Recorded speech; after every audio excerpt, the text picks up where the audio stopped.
Always so bad at this. Oh god, no, your volume's up on screen. Oh, wait, what? No, because I turned your volume down. Oh, right, okay. I was like, oh god, no, Lucas's volume's just on screen. It's all massive.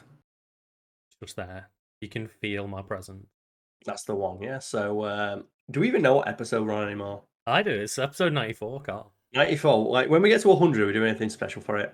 I mean, hopefully we'll be able to be in person for episode 100. That'd work, yeah. Hmm. We'll have to try and time that, because that's what, 6 weeks? So, when 6 weeks from now?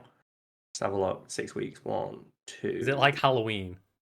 It might be 3, 4, 5, 6. It's the week of Halloween, yeah. Is it? Right. Have you seen my Halloween costume as well? I saw the tweet about it, yeah. Did you see the tweet where he's just like, oh, I'm going to get myself a witch's wig and some giant wraparound sunglasses and just be Tommy Wiseau? Because I've been writing some Halloween content for Fact Fiend. Okay, So I yeah. figured we got to get that recorded like 6 weeks ahead of time because it takes like 2-3 weeks for the turnaround. So I want to get recorded enough time, so I've got to write the articles at first. Okay. And I was like, what costume should I wear in that video? So I need something that's easy to throw together. I went, Tommy Wiseau. Yeah. I've got to do the Tommy Wiseau also. I apologise to the folks at home that my lighting's not great. I'm still recording in my house because although I can leave my house, my COVID self-isolation period is over. It's a bit of a ball ache for me to drag all my recording stuff back to the office. Yeah. At such short notice. Because it's all here, I'm just staying here for the time being. That's fair enough, yeah. But no, I'd need to start thinking of maybe like a horror character that we can do for Wiki Weekends that you can just drag me kicking and screaming through the description of again. That's the one, yeah, because we have something about making content is you have to plan so far in advance. At least for our content we do, yeah. Yeah, because I remember it was like 2 years ago when Brad was like, oh, you need to start getting Christmas content. It's like, it's fucking October. He went, yeah, but we're going to take 2 weeks off at Christmas. Yeah, yeah. It takes like 2-3 weeks turnaround and we're a month ahead on content as it is. I went, oh, yeah, shit. So we got to start doing like Christmas content in October. So I was all Christmas out. I'm usually Christmased out by like December because we've been doing so much Christmas stuff behind the scenes. And especially when I was writing, I had to write all the Christmas articles ahead of time as well. Yeah, I don't think I can get Christmas out as far as I'm aware, but it's like literally today just saw that there's like some like Disney Stitch Christmas plates and all you've had to and say is stuff Disney. It's Disney. I know you're gonna spend money on it. Is it worth that money for an entire set of like plates and bowls and small plates to have out for like a month? Thing is, though, you can have them out year round. We can't. Why not? Like, I refuse. Is that going to be your like fancy Christmas cutlery? Because I've always thought of like getting joke cutlery and having that as like my fancy cutlery. Like when I was in university, I had my Ninja Turtles class. Oh yeah, yeah. My I went to just Poundland and got a Ninja Turtles like kids dinner set. It was actually really good because it had like the portion control on it. Oh. It was really good when I'm like a student, as I don't know how much pasta to have. So it's like I'll just portion it out on my Ninja Turtles plate. Just get like that dinner tray full of gruel. Just I portion out my dry pasta in there and then put it into the pan, so I know exactly how much I'm going to have. Oh, I see what you mean. It's so difficult to like visualize how much food you're making, isn't it? Mm-hmm. It's a problem I have even now. Like, I look at a tin and I go, "There's probably enough in there to feed me," and I pour it into a bowl, and it's like. So I know how much there. I know how much the fucking tin is. I mean, like hundreds of thousands of tins of food.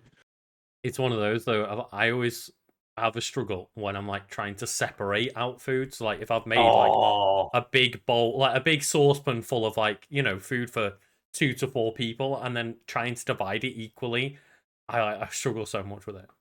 That's why you do. I always go for the thing of the person who gets the biggest portion has the worst looking plate. That's the one. It's like if you've got the biggest portion, you're having the one where I accidentally just slop too much on and all the sauce has gone everywhere. That's the rule. See, like that's the rule for serving that. It's normally as well because like I'll have meat, but Jenna's veggie, so I'll like split it, decide that's the split, and then add my meat in. So there's no going back at that point. Yeah, so as I've committed, if one person's getting more, one person's just getting more. Also, I keep forgetting to introduce you. I'm here with Lucas. It's Lucas, because we always get when we stream these, someone comes in and goes, who's that? Yeah. And it's like, well, I know Lucas, so I don't bother introducing you. And you know you, so you don't bother introducing yourself either. And, this is Karl. I guess everyone knows Karl because you're on the I know channel. People know that. But, I guess people don't introduce themselves on podcasts, do they? Or do they? Not often, no. But that we can speak about that, because that's something that happened to me. So when we played Smash Bros on Monday and it was awful. Oh, Like, the lag was just horrendous. Yeah. yeah, like I'm still waiting for the post that's going to tell me if I won those matches or not. That's how bad the lag was. I did Q&A afterwards, as I often do, and I got raided on Twitch. And I don't think I need to describe what raiding is because I'm the one who's like computer illiterate in this regard. Like I'm really bad at all things to do with the internet, which is quite ironic considering like my entire livelihood is dependent on me being able to However, capitalize Carl, upon internet trends. for someone listening, say on Spotify, who is completely oblivious to the world of Twitch, just what is a raid? It's to my knowledge, because that's the thing, I'm really not too familiar with this world, even though I'm involved with it directly. Like it's just where someone's Twitch stream, where it's a bunch of people watching them play, all go into someone else's stream at once, and I don't like raids. I have them on so me and you can raid each other because we have like a shared audience, but for the most part, every time I've ever been raided, it is just a bunch of people I don't know turn up in my chat, spam the emotes from the other person's stream they were watching, and then leave. And the way I thought to like, I struggle for a while to think like, what's an apt comparison of what this feels like? And I often use the analogy of it's a house party and people turn up and act like assholes. And I thought that doesn't really work. But a better one I thought of is a restaurant. It's like if you're in a restaurant having a meal, or you're there with like a couple of people at like an event or something like that, and then a bunch of drunk people turn up and start yelling nearby. I mean, it's like more so than a restaurant. It's like a bar when you're at a bar and everything's pretty chill, and then the 20-person stag do comes in, all does Yeah. like a shot and downs a pint of beer and fucks back off. And then just stands in your peripheral and just yells really loudly. Yeah, they And yell loudly for like 10 minutes and then all like down their beers and get on to the next pub. go on to the next thing. That's a really good bet. That's much better than the one that I spent like an hour, an uncomfortable amount of time thinking about. You thought that on the fly, Lucas. That's why I work with you. There we go. And while I was doing the post stream Q&A that I sometimes do, when it's not too late, I got raided. And I didn't recognize the person's name, and the person didn't know who I was. They just clicked my stream at random. Oh, and right, okay. and keep in mind, I was doing Q&A, so it's me interacting with the people in my chat wanting to talk to me. Mm-hmm. The entire stream gets filled with a bunch of emotes from that other person's stream. My Nightbot automatically filters all of those out, and then once they've been filtered out, and I just mentioned, "Oh, I've been raided." Like, please don't do this. I don't want my chat filled with a bunch of crap that no one can read. The people from the raid started getting really upset with me, of like, "Well, we just trying to be nice, stop being a dick about it." And it's like, what? I'm sat here trying to. And that's me. I'm so computer illiterate that I just couldn't understand it. I couldn't understand why it was happening. I'm like, I don't get this. I don't understand why anybody likes this. And I'm fully aware I'm an old man in that regard. Yeah, I have seen raids used in a really good way of like, a large creator trying to spotlight somebody that they follow and be like, look, I've got a 200,000 people watching, or I've got 2,000 people watching, or I've got 100 people watching, but I'm going to tell you who this person is, why you should give a shit, and then we're going to go over to their channel and be really nice to them. And that is when I've seen it used really well. But most of it isn't that. Most of it is just what you say of a bunch of people come in, anywhere from like, I've had like 5 to 30 people coming out of nowhere and just raid my channel with emos. And Karl was gone. Yeah. No, you were gone as well on my end. Okay. So I was quiet just while you were talking, so it makes it a bit easier for you to edit. So do you want to just repeat that? You started with description of a raids that you've seen. Yeah. So as I said, the ones I've seen that are used for good are like large creators coming in and going like, look, my larger audience, this is who the person is that I'm about to raid. This is why you should give a shit about them. They're like a really nice person or they're really entertaining and whatnot. Let's go over and be nice and like introduce you to a new person you could follow. Yeah. That isn't what I've experienced for the most part, though. No. And I fully understand that aspect. So I understand that it's like Twitch chats in general. I get, because I've had it explained to me. It's like an audience, and spamming emotes is like applauding or cheering. I get it, and I understand that's the case. I just don't like it. And I fully admit I am an old man and I am an anomaly in this regard. I don't like it, which is why my Nightbot just filters out emotes. of like a series of them, because I personally don't see any situation where I would use more than one emote or like write something in all caps, because I personally don't see any value in doing that. I turn it off, and that really, really like conflicts with the wider culture on Twitch. It And does. when I have moments like that, when it's like, a complete stranger and their audience interacting with mine, and my immediate reaction is like, I don't like this guy. And as I said, that person ended up getting really annoyed and was like, "Oh, don't be such a knob about it." It's like, I didn't want you here. It's like, I don't care about growing my audience. I'm aware of the fact that my success on the internet is what's the word now? Finite. Yeah. And I ended up talking to my girlfriend about it, and had a long discussion. It's like, so are you really not bothered about this? It's like, not particularly, no, because when I quit my old job of like just working as a waiter, I got really sick of having to be fake. I really didn't like that my day-to-day job, the thing I spent most of my time doing, I was not being myself. So working online, the one benefit of that is I can be 100% myself. And even if being myself gets me less success than it could, like, at least I'm not having to put on a front like I used to do, which I feel if I did do that, I would my level of burnout would be a lot higher. That's I'm fair. not Yeah. sure where you fall in that regard. No, yeah, and we obviously talk about this quite a lot of the time, being online and streaming and stuff. Like, it's being a little bit of an elevated version of yourself just for the sake of Gotcha. entertainment. Because a lot of the time, when we play games, we're not sitting there going, "Oh, how hype is this?" Like, we're going, "Oh, it's I am. cool."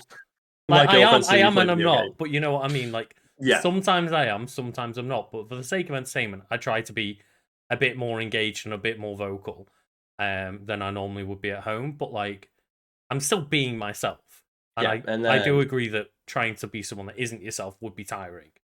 one of the comparisons I used when that was happening, because that inspired me to talk about it, because it's like it's not something I often interact with, is I see that aspect of YouTube is very fake, and I think that contributes a lot to the burnout, because the person is forced to constantly be that elevated version of themselves. They are constantly forced to feign excitement and that faux friendship they have with their audience, and like foster those parasocial relationships. Yeah. And like I said, I've not interacted with Twitch much, but I have like watched some, and I've seen like when raids and subs and stuff like that happens, and the person just absolutely flips their shit. It's like, that's not a normal reaction, a normal person has. You're putting that on, and I wonder how tiring that is. Like, don't get me wrong. If somebody all of a sudden out of nowhere it came up, like this person that I know of has just raided with 50,000 people, I would probably lose my shit. I probably think there was a glitch. When it's like, oh, this person that you've never heard of is raiding with 3 people, it's like, oh, okay, thank you for the raid. Like, I appreciate it, and that's about it, and I'll move on. Yeah, that's not what I did. I was like, "Why are you here? Please stop spamming emotes." And that's something I ended up talking about. It's like, because that group was like, "Oh, you're being such a dick about this." Like, I'm being myself. This is how I react. I don't like this aspect of my job. I'm aware that I have to do it. And part of my success, I like to think, is because I'm honest and open about that sort of things. Like, yeah, I do it because, there's that sense of obligation with being an online creator. You have to make yourself available, but I'm not gonna hide the fact that it's not something I particularly relish doing.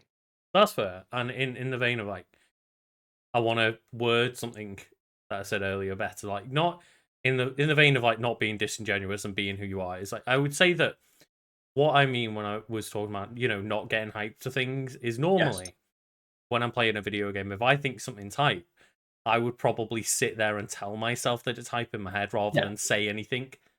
And that's Well, I think what I think in my head is like that moment when, say we're playing Doom and I'm yeah. like, oh, that's fucking awesome. Like, oh, look at that kill.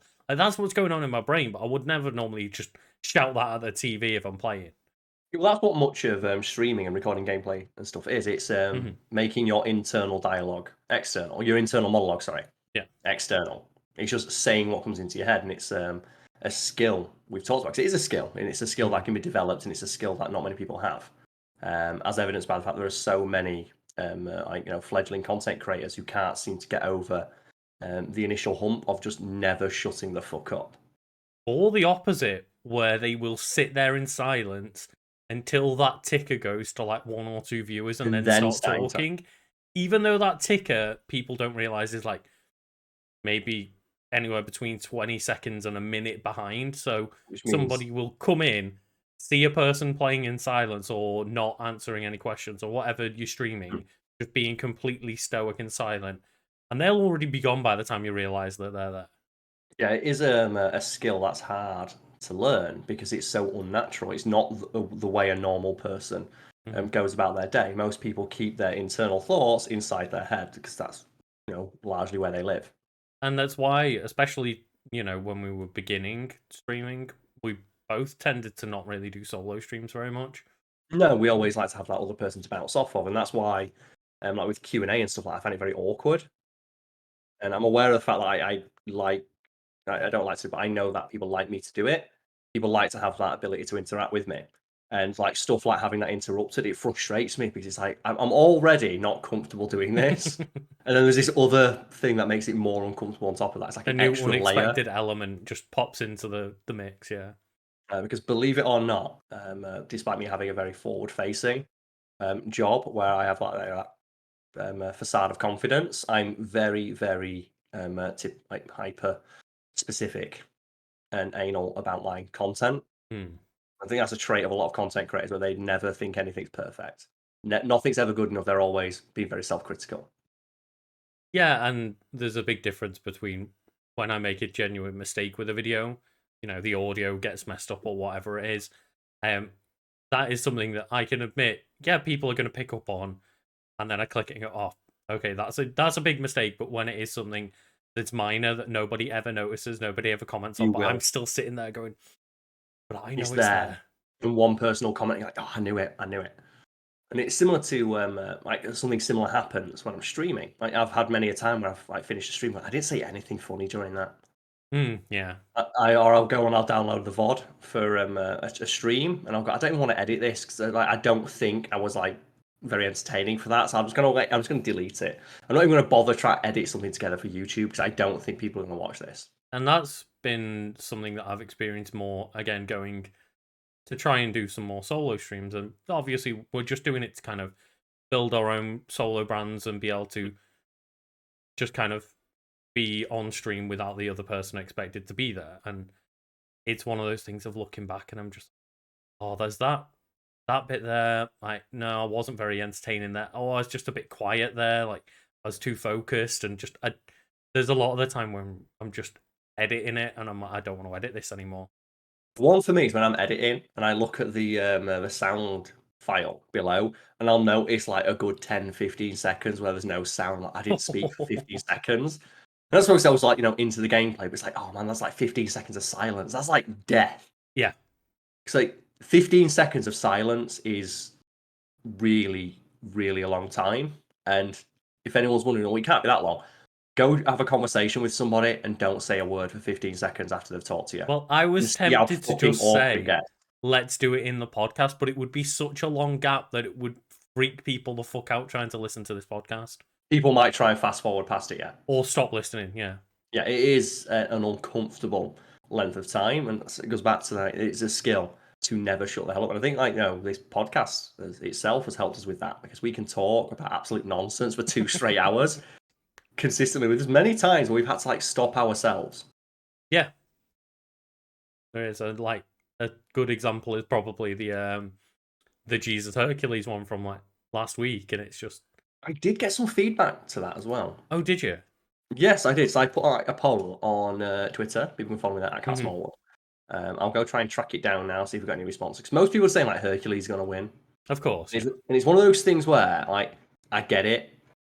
Like Hercules is known for being very strong, but it frustrates me that people aren't engaging with this admittedly very silly topic, but in a more nuanced way.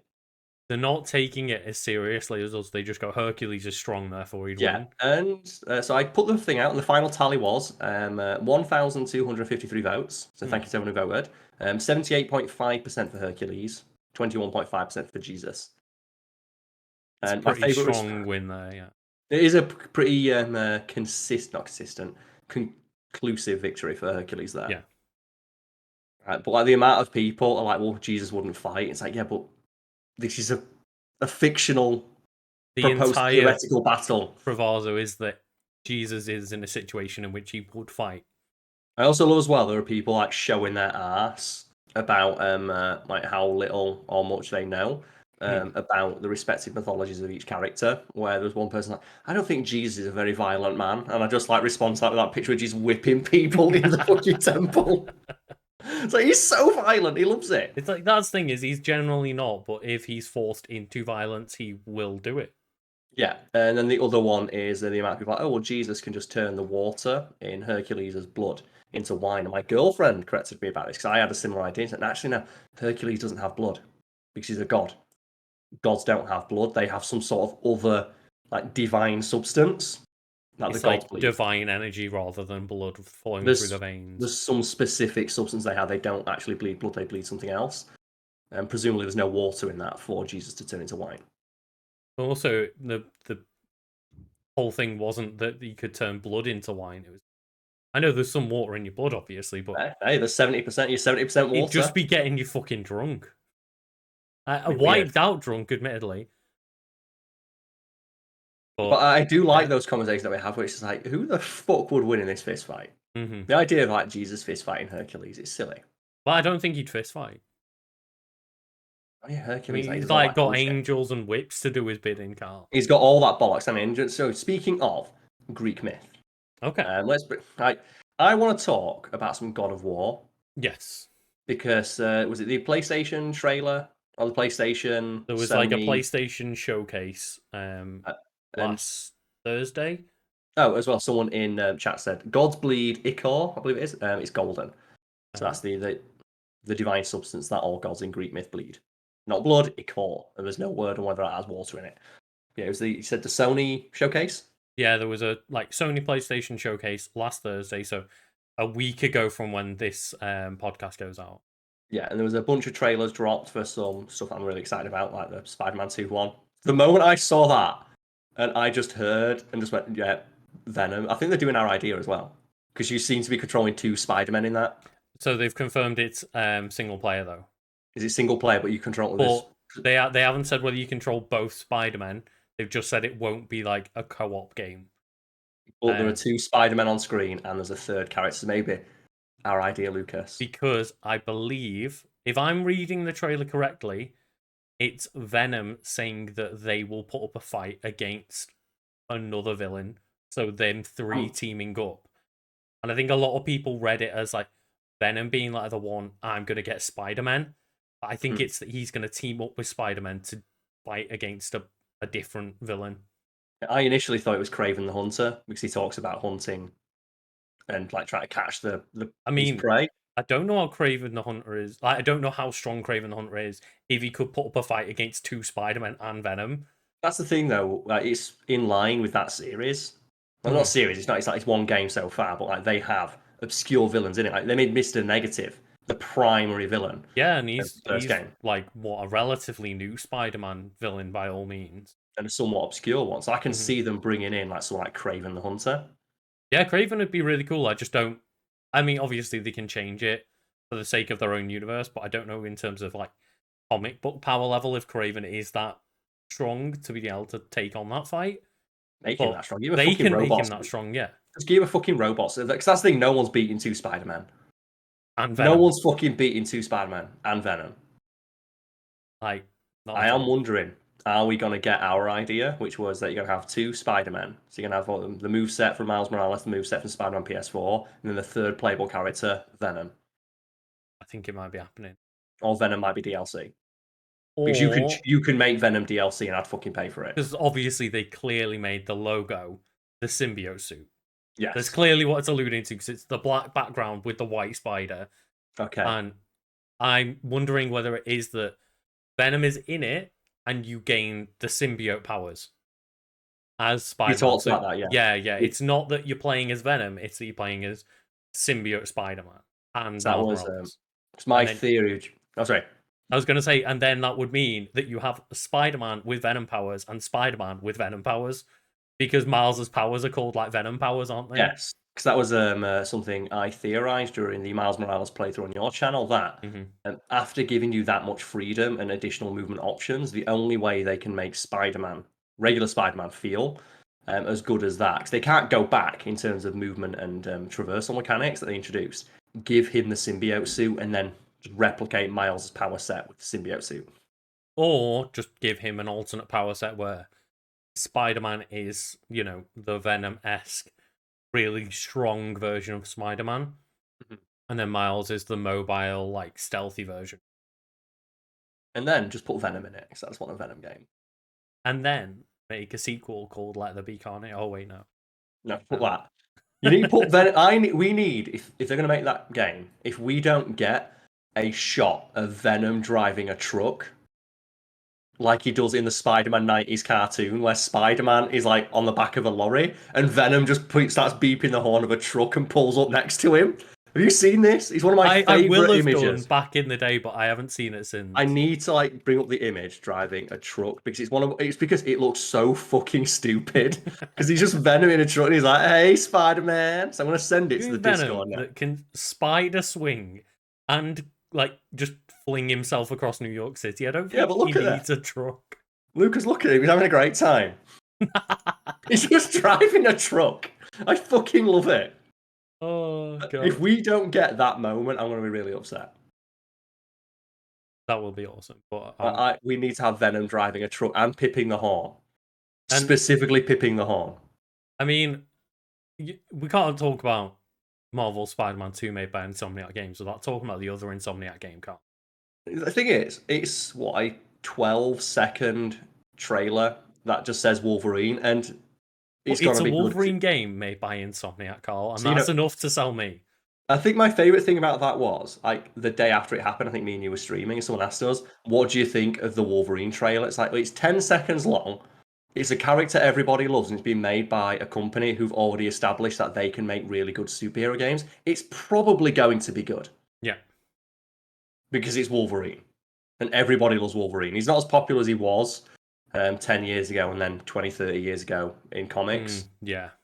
Did you know like Wolverine was once so popular? He was in like 15 different like Marvel comic lines at once. That doesn't surprise me. He was simultaneously appearing in so many different things. He was just cameoing in everything. He was in like Marvel. He was in the X-Men. He was in the Avengers. He was showing his Spider-Man comics. He was in everything. It's like fucking ridiculous. Well, him and Spider-Man have been in so many different variations of Avengers, and Spider-Man turned up in like Fantastic Four and stuff like that. And yeah, those two characters are easily just the cream of the crop when it comes to Marvel popularity.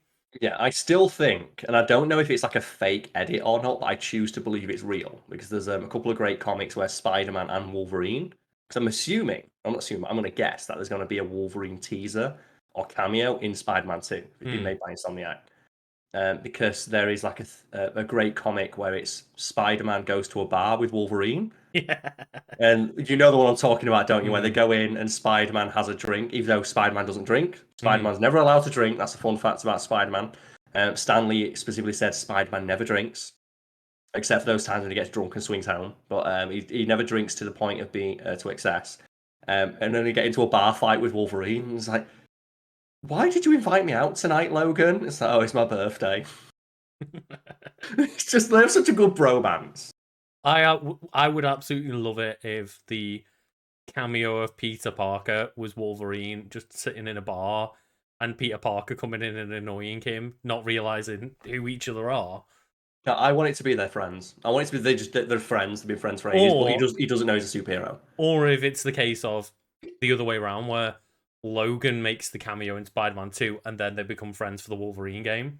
And he just like has a couple of appearances in that. Yeah, that could work. But there is like a panel that I'm going to choose to believe is real, not an edit, where it's Wolverine and Spider-Man having a drink, and Wolverine is lamenting that Jean Grey is dead again. Because she dies all the time, and he's like lamenting that she's dead again. And he just says to Peter Parker, "There's just something about redheads," and Spider-Man goes, "Here." See, they both like redhead, and I love that.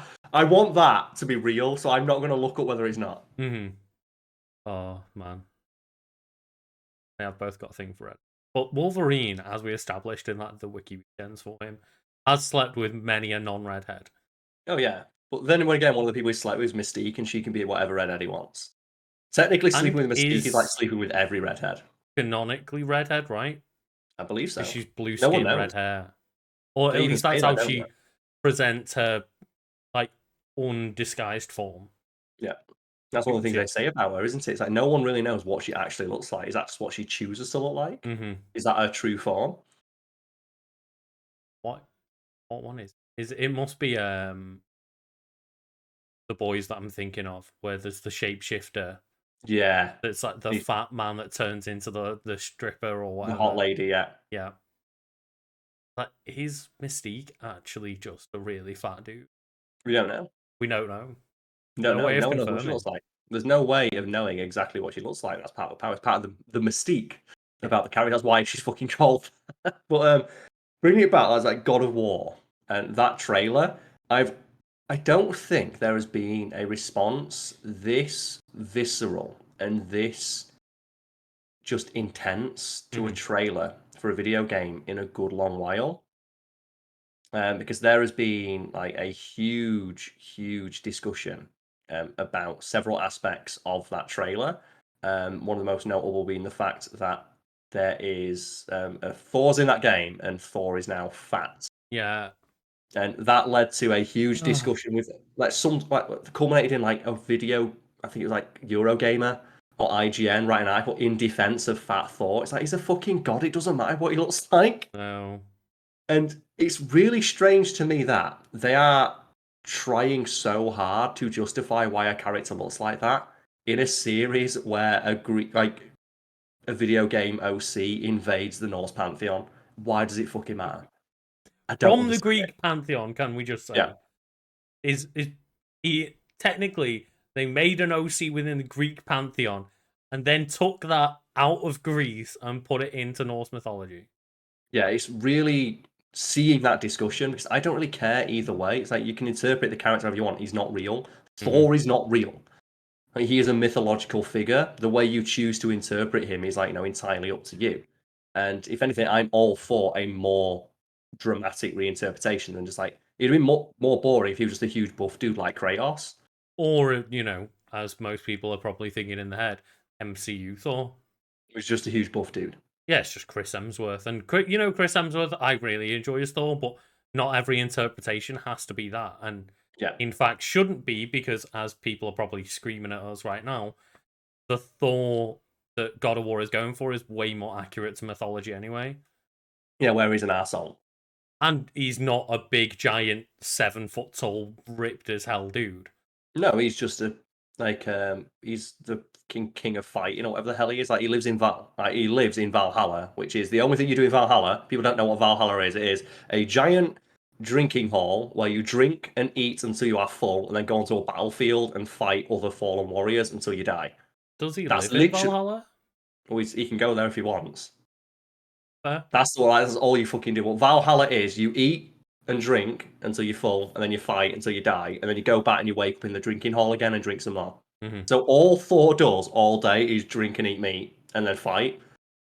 It makes sense in canon that he's overweight because all he fucking does is drink and eat. And as well, like, it's easy to just look at big, actual strong men, like Yeah, which is weightlifters and stuff. Is like they're not ripped dudes; they're just big, burly, muscly guys. and that's why I wanted to talk about it. 'Cause it's so strange that people are trying to justify his build by saying, "Well, that's what strong men actually look like."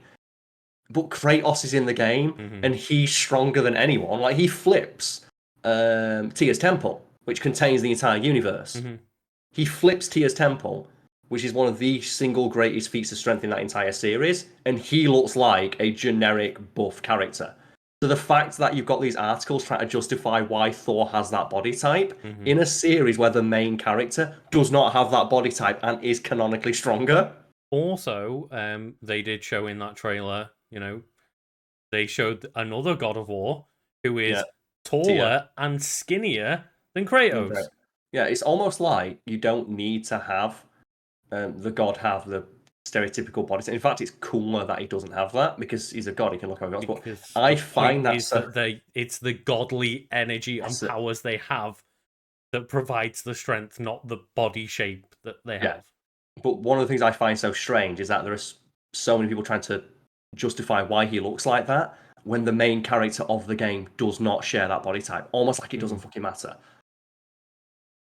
And And it's just embarrassing to see like that discourse happen. It's like you can look. It's a fucking fictional character in a video. Who gives a fuck? I mean, I kind of a little bit just on the cynical side of me is glad that for once we're annoyed about the body type of a man, not a woman. Yes, Like that's for like once, the one. that's the one like uptake of this. It's the one thing that like it's the small silver lining to that problem. But the fact that like there are actual like journalistic websites writing in defense of fat thoughts, like who is a fictional fucking character? It shouldn't have to be defended in the first place. Also, as someone points out in chat, Mamiya calls him fat in the first game. He calls him fat. He calls him a fat dobber in the first game. Ah. So he's not even like the blindsiding people. Like he's repeatedly referred to as being like a fat, useless piece of shit who just kills everybody. He's an asshole. Yeah. As Thor kind of should be. Yeah, but I just found that so baffling. Of like, oh, well, bodybuilders actually have this type, and if you want to have build strength that allows you to lift heavy weights, you need to look like this. Like Kratos looks like that. Kratos looks like a fucking like a literal Greek god.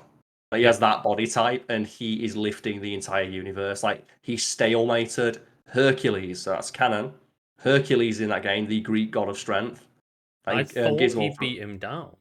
Yeah, in God of War 3, he beats Hercules, the Greek god of strength. Yeah, so he didn't stalemate him, right? He beat him. He stalemates and then he flips him over and then he hits him with the cestus. Ah, okay. So he's at the very least capable of stalemating the Greek god of strength, who is like the absolute pinnacle of strength in that pantheon, and he beats him at the very least, like at least matches his strength. And Hercules has that generic huge buff body type. Yeah, that's why it's so weird. It's like, why are you trying to justify it just for this? It doesn't matter. It's almost like it doesn't fucking matter. It's just a character design. Also, he's fighting Queen of the Valkyries. Who's she? Can't remember her name. The lady Freya. Freya is in that game. Yeah. And what was the hardest fight in the original God of War, like the 2018 one? It was Sigrun, the Queen of the Valkyries, and she is capable of instantly killing Kratos with one hit. Does she have that giant bodybuilder? I know she doesn't. She just looks like a Valkyrie. She's like some lady with wings. But again, almost like it doesn't matter. No argument when it comes to battles of gods should it come down to what their physical body type. We were talking about Hercules versus Jesus, and at no point did we go, well, Jesus is a bit scrawny to punch Hercules. It's like, no, he's a god. It's like Kratos beats is it Atlas he fights? Do you know the giant fight with the tiny little guy? Is that Atlas? I'm not sure. But like, Johnny beats that. Atlas was one of the giants. Yeah, because that great scene in God of War 3 where he's in the fingertips. Oh, you mean Kratos being the small guy? Yeah, yes, Kratos he gets him in the fingertips, doesn't he? And Kratos beats him. It's like, why was nobody saying, oh, that's not the body type of someone who can hold up the universe? It's almost like there's no real world parallel for what these entities are able to do, so it makes no sense to argue about it. Yeah, Kratos. Kronos, that's it. It's Kronos. Oh, it's Kronos. Okay, yeah. I knew Kronos was in the game. I couldn't remember if that's the one you fight, but yeah, you have a fight against Poseidon on top of Gaia and shit like this. It's like, why are we talking about realistic body types here? And speaking of people arguing about historical realism for a game that's set entirely within the realm of myth and includes an OC who does not even exist in the original myth, there is a character introduced right at the end of the trailer. And you already know which character I'm talking about, don't you, Lucas? Yeah. Based on the fact we're talking about a controversy, and it is a little black girl. And it's been pointed out to me, because I didn't know this about Norse mythology, that is Loki's love interest. That's his wife. Yes, apparently, and I guess spoilers for something that they spoiled in a tweet when they first revealed the game. Yeah, also spoilers for a Norse myth that's thousands of years old. There's also exists in mythology already. She is the last of the giants as well. But what's similarly, there's been responses to that reveal of why is she black? It's like, she's a god, it doesn't matter. Or she's like a Jotun. Who knows what the fuck Jotuns look like? Yep. even if you want to use their like argument of like, well, there were no black people in Viking times, like not in their mythology, but in their times, that's not true. No, There are Viking not at burial all. mounds that have like samurai swords and Muslim paraphernalia and shit like that because they traveled all over the world Yeah, all over. Yeah. fighting. They were like Russell Crowe in it, like traveling and fighting around the world Oh, okay. and bringing I back things took from me a other sec. cultures. Yes, and as well, they also just incorporated other people into their society. So Yeah, when they traveled the world, they brought people back from other societies with them. yeah. And the Also, thing is, we're not yeah, even talking about Vikings. We're talking about their mythology. I was gonna say we're talking People who about aren't the real. 9 realms. We're not talking about Vikings. We are talking about the 9 mythological Norse realms. Also, someone's in my chats asking who actually questions this shit. Weird racists who don't want to say they're racist. It's like, no, it's not historically accurate. It's not historically accurate at all because like there's their OC fighting their pantheon. None of this It's is not even historically. mythologically accurate, yeah, because Kratos is there. But let alone, it's not historically accurate because it's not history. No, and one of my favorite things is I think one of the developers responded to someone giving them that criticism. Like, there's a guy in the game with blue skin. Mm. One of the people in the game is fucking blue. No one questioned that, did they? Also, I wonder how many of these weird racists who are like, "Oh, I don't want like you're forcing this into the game," actually realize that Kratos is black. Oh yeah, yeah, And yeah. I don't mean that because he's voiced by a black guy. I mean that he's dark skinned. Yes, so he is covered in the ashes of his family, which makes his skin appear white, but that's actually a coating of ash upon his darker Yeah. skin. So I'm gonna try and find Kratos without the ashes because It um, does show up in a cutscene or something in one of the there's a games, doesn't it? couple of games where he doesn't have the ashes on, and he's really, really dark skinned. Which, makes But sense. he's Greek, Yeah, so it'd be made more sense. Like, and it's one of those things but where they've it never. doesn't necessarily mean that he's black, but like He is very dark skinned in canon to the he's game. not white as a ghost like No, he is in the games. and that's one of the things he hates that name. Yeah, But like, there's a picture of Kratos without the ashes from God of War, one of the prequel games, I think, one of the PSP games, and you can see that'll be Ghost of Sparta, I think. Yeah. and you can see right there, Kratos is very dark skinned, Yes. and it's one of those questions Extremely like, tanned. Yeah. which actually means that for all the people arguing this is not realistic, they should be saying, well, you need to make Atreus darker skinned because Atreus is Kratos' son. But we don't know quite how ghostly white his mother was. We don't She know. could have been just as pale as Kratos with the ashes, and But it balanced out a little bit. But I would like to think that Kratos' genes are pretty fucking strong. They must be pretty fucking strong. Or again, we don't know if Atreus' mother was stronger than Kratos. That's food. Well, that's one of the things Kratos says, isn't it? It's that he was impressed by her fighting ability, and she She was a saved great him. warrior. Yeah, and she saved him from a Mhm. fight. But I wonder how many of those people realize that like Kratos is dark skinned, and that Atreus is mixed race. Because you said if you released a statement saying, "Oh, Atreus is mixed race," that or Kratos is like dark skinned, they'd be like, "Oh, this SJW." And I was like, "No, that's true. They canon." Did you not play go the back games? to 2006 and play Ghost of Sparta on your PSP? Did you not play the games? Are you a fake gamer Yeah. fan? Are Did you a you? fake fan of God of War? Because I've seen that on Twitter. People say, Kratos is dark skin, right? It's like, no, he's not. He's white. It's like, no, his skin is because it's covered in ashes. The most basic facts you know about Kratos if you played any of the games. Yeah. Which led to another thing on Twitter that absolutely it sent me. And Lucas, one of the other things revealed was a ground up remaster of KOTOR, Knights of the Old Republic. I was going to say, yeah, Star Wars Knights of the Old Republic, which is a game I've never played. You never played, but are you aware of the character Darth Revan? That's the main. I'm aware of the that's character. like the figurehead of that. So it's like Darth Revan. Mm-hmm. And if people don't know what Darth Revan looks like, go Google Darth Revan. I'm gonna drop a spoiler now for like a 2-decade-old game, I think at this point. Okay. And but before that, I need to explain why my sides were in orbit for a good part of this week, and that was that some hero on Twitter started like a fake outrage campaign by tweeting out, and I don't remember the original tweet because he just sent me. I saw the responses to it, but did you know that for the KOTOR remake, they're making Darth Revan a woman? And all those weird gamer boys who were complaining about the God of War stuff come out in force to be like, I can't believe they're doing this. It's more SJW nonsense from Star Wars. They're ruining the original story.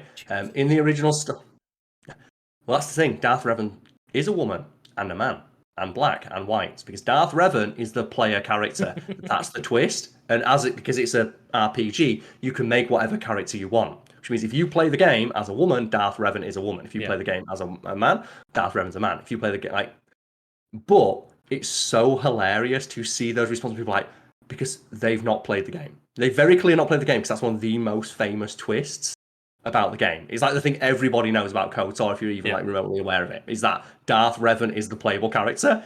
And it's so funny to see them seething with rage online and loudly complaining about this change, big air quotes, because they've not played the game. They just know that a woman being in a game is bad because people on YouTube tell them that it's bad. That's it. That to me, it's hilarious. It's similar of turning around and just being, oh well, for Mass Effect Remastered, they made Shepard a woman. Yeah. Which again, character creator, you can do whatever you want, and that's, I'm sure, as you say, the person who originally tweeted out was having a bit of fun with it. Oh, they were 100%. It annoys that I can't remember the exact wording or who said it. I saw the responses to it and was howling with laughter because these can't be real. Mm-hmm. People are legitimately complaining oh, I've heard there's rumors that they're making Darth Revan black or a woman to appease, it's they're not doing that. No, Darth Revan is the playable character. Do you not know what KOTOR is? And then, they're the same people where they hate people who've not played games interacting with the criticism around them. Yeah. They hate, Anita Sarkeesian and all that bollock. They hate it because, she doesn't actually play the games that she's criticizing. While they're criticizing the game they've clearly not played. Mm-hmm. And it's amazing. And it's so never going to end. It's never going to end, no, because those guys, and we know it's guys, attach so much of their personality to video games. They define themselves by the media they consume, and an attack on it, they feel it's an attack on them. And if any of those people are watching right now, just to let you know, just don't. I don't want to interact with you. I wasn't even going to say that, but yeah, fair enough. I also agree with that statement. But I was just going to say, you're going to get real mad when I say that I always play as a woman if given the chance. I always play, every time. And whenever I give the options, play as a woman. Just to see for what's different. Also, women, for the most part in video games, get more customization options. They do, and it's also just refreshing to play as a badass woman, because unless you're given the option, you normally don't get to. Yeah. There's obviously examples where, Tomb Raider, Horizon, stuff like that, where, you can, but for the most part, if you're playing as a badass, main character, protagonist, it's a male. It's the default. Yeah. And the fact that it's the default means it's boring. Mm-hmm. It's the, character selection equivalent of, do you know when they release a console, and then they release a new console a year later and it's the opposite color and you want it because it's different? It's that. Because almost every single game I play as a white dude. Anything that gives me an option to play something different, I'm going to pick that because it's different to what I've experienced. It's a new thing. I can't wait, Karl, because PlayStation 5 obviously is the white shell. They've released the Midnight Black controller. They've now announced the Midnight Black headset. That's the one you have to get. And it's going to be the Midnight Black console soon. It's going to be, and everyone's going to be like, what the fuck? I would have waited for that. It's no, you wouldn't. And that's the thing, if they released the black one first, people would want the white one. Yeah. Because it's different, because it's new. From the normal one. And that's the same way when I'm playing video games. So I want to experience something that I've not experienced before. And for the most part, games don't let you play as women. Or if they do, it's an afterthought or, an option. And even in games where you have the choice, it almost always universally defaults to a white male. Well, any character creator in any game will almost always deviate towards that for your initial starting choice, with one exception I'm aware of, and that is the NBA 2K game, the 2K NBA games. And I remember I was watching a playthrough of 2K20. I think it's Wooly from The Best Friends was playing it, and he pointed this out, and it stuck out to me. Yeah, wait a minute, that is weird.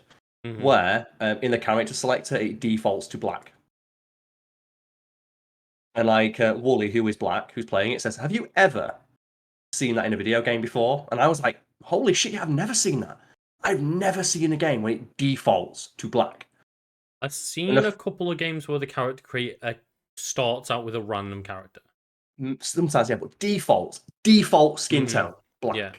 And the fact that's only present in like a basketball game is a little bit problematic in of itself. But the fact that it's the only one I'm aware of where default skin tone 1, black. And another good thing is like they've both in the trailer for Splatoon 3. So that game's not out yet, but this is how they presented it in that trailer. And in Knockout City, it's that you just start as a character, and it doesn't say whether they have a sex or not. It could Is it be just squid or kid? It's just a random character. There's no like there's no pick a male or female. It's just you are a character, pick like a body type. That's and there's it. no labeling of genders or anything like that. And because you play as a fucking squid. You play as a squid kid. Yeah, so all the people are going to complain about that, tell me how you sex a squid. You tell me the like the physiological differences between a female and a male squid, and then you get the right to complain. And Otherwise, don't just Google it. just play the game. But I have been playing as, you know, a female in one game recently, Karl. Hey, what game's that? And that's like not a custom character; it's an actual character, and I've been playing Final Fantasy 13. Fuck off talking about Final Fantasy 13. And man, like, I'm bringing honestly, it up. I'm actually breaking it down as I'm playing it and trying to like actually critique the game and review it from like this perspective of what's it like 15 years later or whatever it is. Is there a game that has been given more chances that it does not deserve than Final Fantasy 13? Because I know so many people like yourself. How many times have you tried to play Final Fantasy 13 and then given up? So I literally played this playthrough. I played it once when it came out. I finished the game. Did you get to the end? You got to the end? Fuck yeah. I finished the game, and you're the only person I know who didn't drop off. That's because I, at the time, probably had one game to buy every 3 months.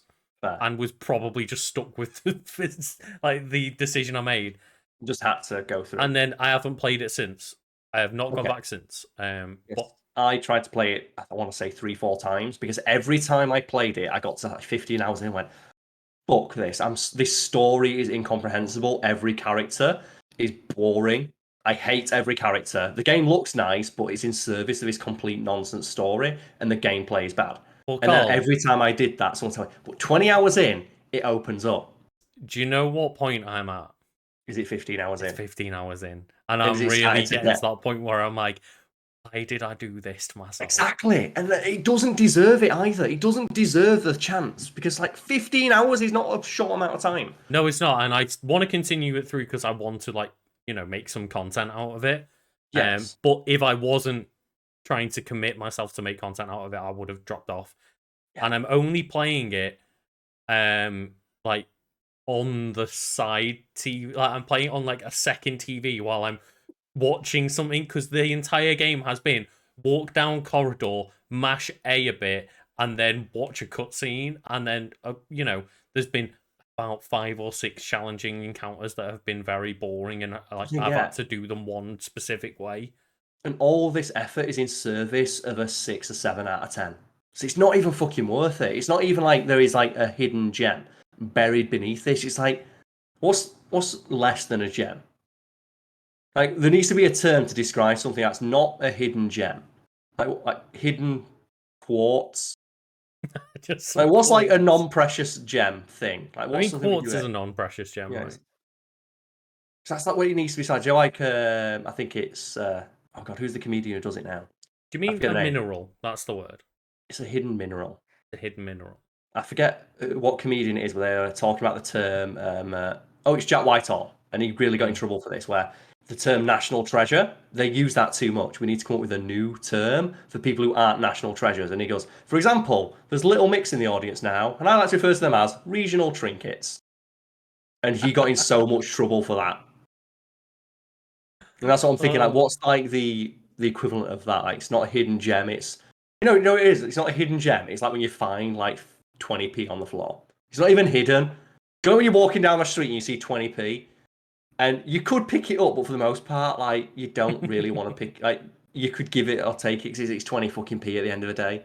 It's not a hidden gem. It's a well-known mineral, Karl.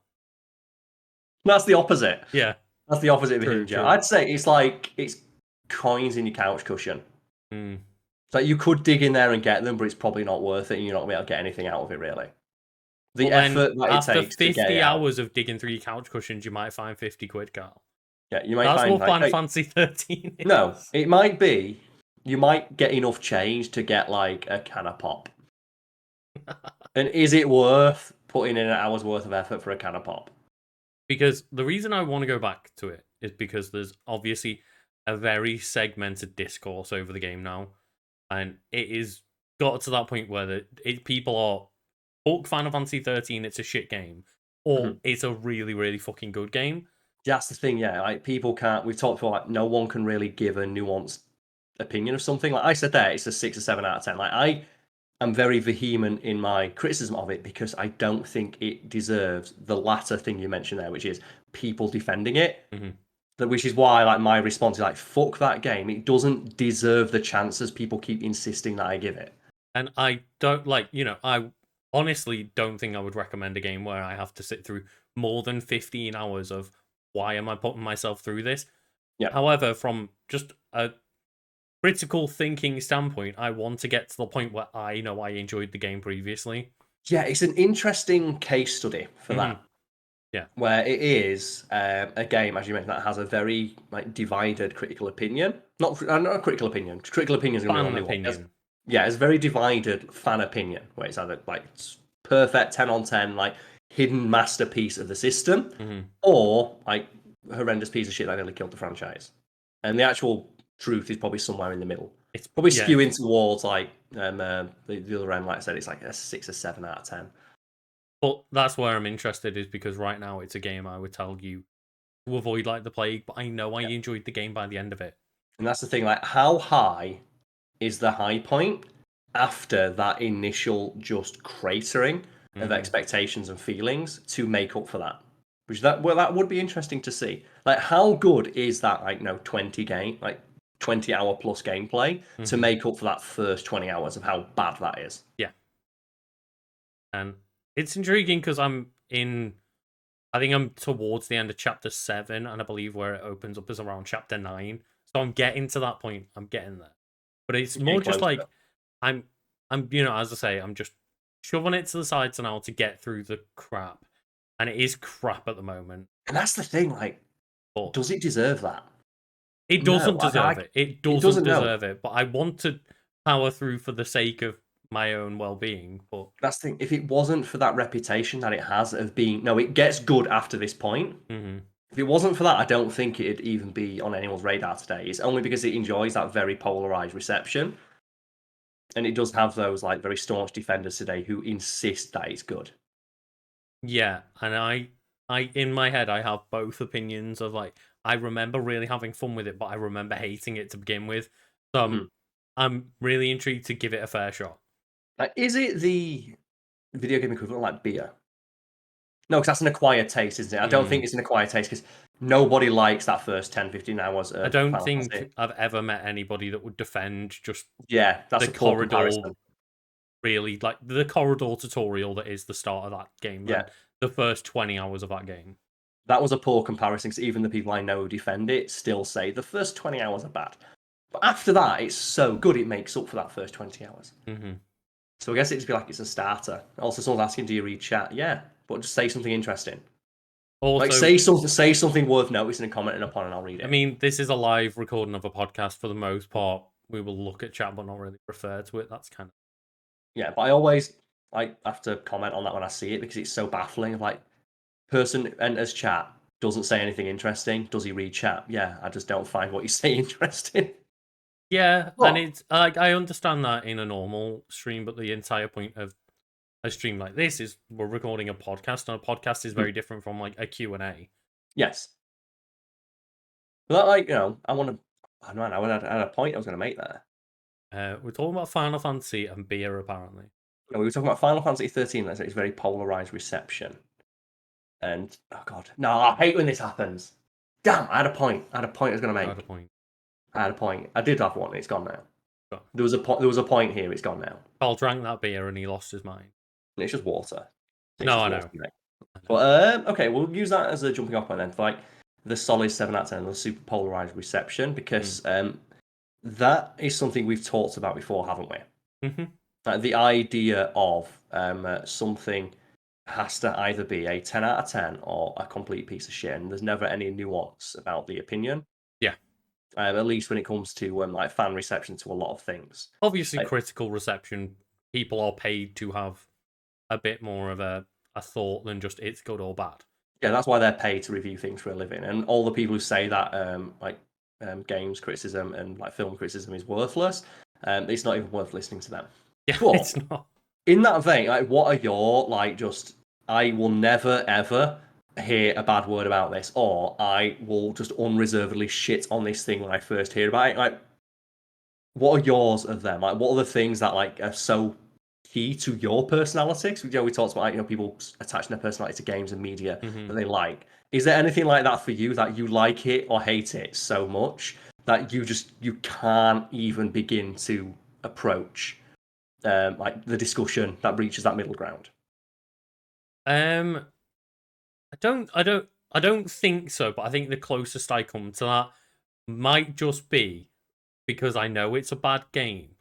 But this element just made me love it. Is the Chow Garden in Sonic Adventure 2 battle, and I'm like, I know that Sonic Adventure 2 is a bad game. I know it. But the that Chow Chow Garden Garden, is so good. I will live and die for those little babies. Yeah, you will defend that to the hilt.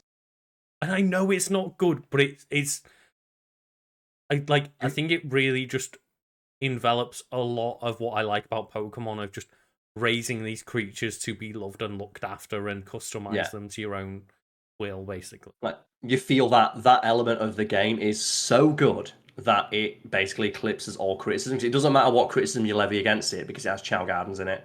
Exactly, and when I make my little Shadow the Hedgehog looking Chow and make it get like a little demon tail and a unicorn horn Just little and send edgy out the to the hedgy. races to like murder these easy mode baby Chows. It's such a good feeling. Just like Shadow would want. Just. I can't think there's anything like that for me. But Joe is no, it's RoboCop. RoboCop Okay. is. I refuse to even entertain the idea that that film is not a fucking masterpiece.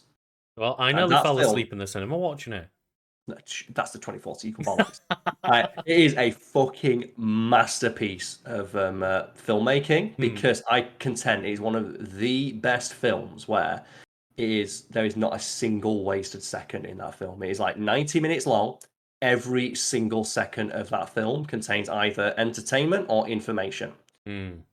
It is like one of the most well-crafted films. Like, the effects in it are phenomenal. The story is fantastic. It is just immaculately well made, and everything. And the fact, like, when you look into all the behind-the-scenes stuff of how it almost didn't come to be. There were so many things that nearly killed that film, that idea in the crib, to the point where the script initially got thrown straight in the bin by the director until his wife fished it out of the bin and read a few pages and went, I think there's more to this film than um, the title RoboCop initially suggests. Mm.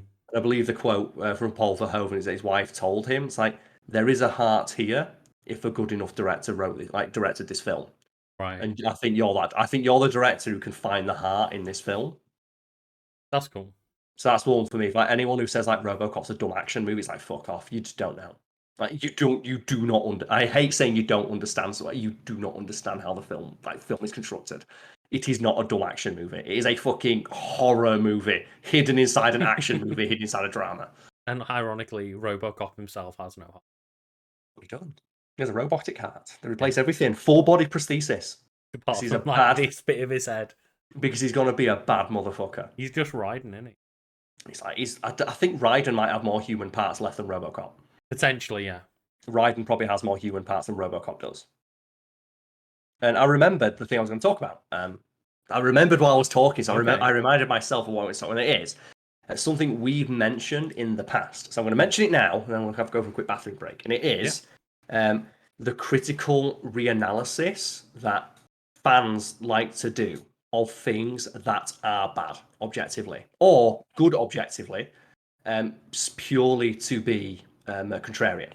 Right. And Okay. Yeah. speaking of Spider-Man, We did the Spider-Man 2. Well, we did the Spider-Man playthrough, and in that game, I mentioned, I think towards the end of it, or maybe in the Miles Morales playthrough, when are we going to get to the point? How long does it have to be for this game to be out for us to start getting those contrarian articles or YouTube videos like that say, "Oh, Spider-Man PS4 was never good." And in that vein, Lucas, I don't want you to just think in your head while I go to the bathroom. I've already got one, don't worry. Okay, it's like in chat, maybe you've got some examples of like stuff that fans are trying to like critically reanalyze that doesn't deserve it. And before anyone says it, I'm just gonna say the prequel trilogy because that's obviously the most obvious example. Yeah, I'm gonna quickly go to the bathroom. We'll be back in a sec. Cool.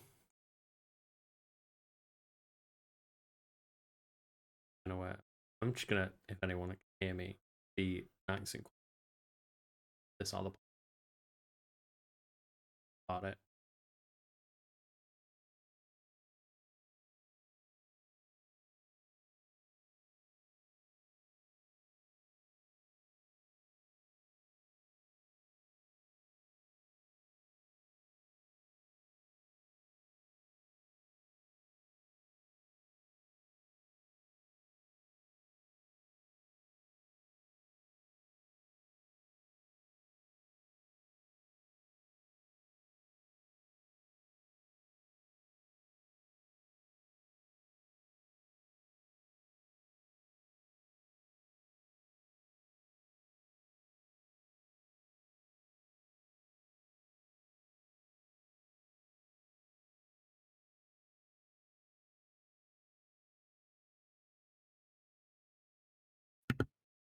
Oh, there we go. That's the one perk of recording in my house. The bathroom's just there. Yeah. Oh, okay. Just for sake of recording, just stayed nice and quiet. Oh, okay. Just staring directly into the camera for people watching. I was just reading something on. Okay, so Lucas, what is something? Oh, damn it, I forget. You know what? We can cut this out in the recording. That's the thing. In the final edit, you can just cut this bit out. Let me try that bit again. All right, so I'm back now, Lucas. And can you thought of your piece of media that fans are insisting undergo a critical reevaluation that doesn't deserve it? What is it? Yeah. So the moment you said that, it was that maybe like 6 months, maybe after a year, maybe after 2 years, I started noticing the discourse turn on Breath of the Wild. Oh, I've seen this too. Like Breath of the Wild was never good. Breath of the Wild actually not a very good Zelda game. It's like And for context, Breath of the Wild got like near universal 10 on 10s from every reviewing outlet to exist, and has near universal. It is in everyone I've ever talked to is in near universal agreement. It is like a fantastic game. But as Lucas said, a couple of months after it came out, because you can't just have something be good and be praised for being good without someone going, well, actually, it's not that great, just to be a contrarian. And just to get that opinion out there. Anyone wants to like have this conversation, there's a very like valid point to make that in terms of what a Zelda game is, it doesn't follow that trend very well and is therefore, not a very Zelda feeling game. And I can totally understand that, but saying that it's not a good game or not a good Zelda game is a completely different conversation. Yeah. And that's the one people want to have is, well, it's not a very good game, is it really? The 7 out of 10. It's like, no. It's a fucking fantastic game. Absolutely go and just roll back into your hole if you think the Breath of the Wild is not an incredible game. Well, it's just people trying to be contrarian. Like and then it's not often you get it, but there is the occasion where you will get that in the world of actual criticism. And the example that's been to mind is Paddington 2. Do you remember this? Paddington 2, which has like, I think it's the best reviewed film on IMDb. It has like the highest rating on IMDb and Rotten Tomatoes. Like every single reviewer reviewed it, gave it 10 out of 10. I know that on Rotten Tomatoes it had 100% rating of 7 or above. Yeah, until one critic just gave it like a 7 out of 10. You know what? It's not actually that good. It's like, well, every other person who's ever reviewed this film in a professional capacity and is respected in the industry for film criticism gave it a perfect 10 on 10. The fuck did you notice that they didn't? Yeah. And that's the one of like, the only reason that guy's saying that is to get those clicks. They're saying it because they want to be contrarian. It's like, no, it actually wasn't that good. It's like, fuck you. Everybody else agrees. What is it you noticed that they didn't? Yeah. And that's what they want to be. They want to be the one who notices the mistake, the flaw that nobody else did. The hidden gem that was the Star Wars prequel trilogy, as you said, Karl. I fucking like the push from fans to say that the Star Wars prequel trilogy was good. I fucking hate it because it is, as you mentioned earlier, it's completely unearned. Yeah, yeah. It is so unearned. Those films are fucking awful. And they have a couple of decent action sequences in them. That's about it. Like their success or their continued success in the modern day is entirely mimetic. And I guarantee you, all the people who like post the memes and say that the film's good, because like the one that gets me, the people saying the prequel trilogy is better than the sequel trilogy. It's not. It's like, just from a filmmaking standpoint, no, they're not. No. Just from, a basic storytelling perspective, no, they're not. And the one thing that normally older movies get away with is, regardless of whether they're better or not, at least they're shorter and they get over quicker. The prequel trilogy is not even short compared to the sequel trilogy. So the story I tell is me and my girlfriend, like as a joke, trying to watch one of the prequel movies, and we forgot like 30 minutes of each movie at the start is just talking. And the CGI is Let me fucking tell you about awful. the Trade Federation. Yeah. Fuck off, no. Like the effects are awful, the acting is terrible, all of the characters don't act like the characters. But Karl, None of them acts memes. like. There's memes, Karl. And that's the thing, yeah. It's the only reason it's carried is because of memes. And the only reason it has memes is because of how bad it was in the first place. It's the only way people can enjoy it is ironically. And I don't mind people enjoying something ironically, but I have seen people legitimately try and put forward that those films are good and that they're better than the modern ones. It's like, no, I get that you don't like the new ones because they have women in them. Yeah. But just because you don't like the modern ones does not mean the ones that had the memes in them are better. A film being meme worthy does not mean it is a good example of filmmaking. No. And it gets me. I don't understand why people are so keen. But yeah. I don't get why people are so keen to push the idea of these films being like hidden masterpieces or like they weren't appreciated in their time. It's like they were appreciated in their time. Those films made hundreds of millions of dollars upon release. It's only after the fact, after the hype died down, that critical reanalysis of the prequels happened and people realized, no, these films are bad. It was the Plinkett reviews where they break down like they're just bad from just a filmmaking standpoint. And the point made about the first one, which was the first one again? Is it the fourth? The Phantom Menace. Is that the Phantom Menace doesn't even have a main character. The film is so bad it doesn't even have a main character. Well, because it's Obi-Wan, but it's Anakin, but it's Darth Maul, but it's Padme. Yeah. That's the one. Who's the main character of the prequel trilogy or the Phantom Menace? She's been inclined to say Anakin, but Anakin's not introduced till like 30, 40 minutes into the film. I'm inclined to say that the main character of the entire thing is probably Obi-Wan, not Anakin. That's like, retrospectively. When the film was first made, who was in all the promotional material? It was Anakin. Because Anakin Skywalker is the one you want to know about because he's the one that eventually becomes Darth Vader. And who was like in the lead up to all those films getting released, who was always touted as the main character? I'm presuming Anakin. But yeah, I would definitely say that when you watch it back, it's definitely Obi-Wan.